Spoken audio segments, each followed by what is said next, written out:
It's the first time a protest of this kind is being held in northern Israel under heavy police presence, though. The organizers have been trying to get this to happen for weeks. They had to appeal to the Supreme Court because the police kept saying no. So it's the first time that you have Israeli Jews and Palestinian Israelis protesting together. This is a mixed city. Now on stage you have a son. He lost both his parents in the attack of October the 7th, and his message is that the war needs to end and there needs to be peace. Revenge will just make the cycle of blood, hate, fear to continue. And we must stop.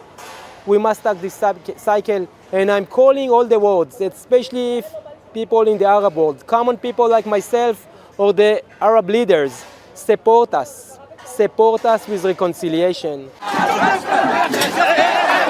Police arrested one man, and then there's been a bit of push and shoving now between the police and the protesters. This has been a very peaceful protest, but the protesters here are certainly saying that the police have been inherent in stopping these protests, the police being run these days by the right-wing minister Itamar Ben-Gvir. Since the beginning of the war, any kind of peaceful, lawful protest voice against the war has been met with extreme repression by the Israeli far-right government and by the police.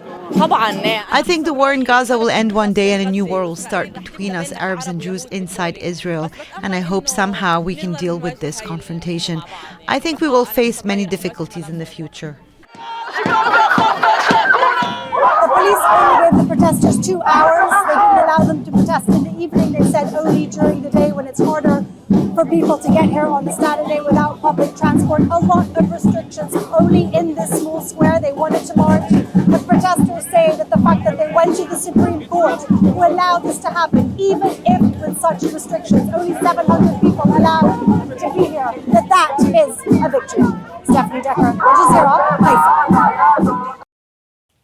Make sure to subscribe to our channel to get the latest news from Al Jazeera.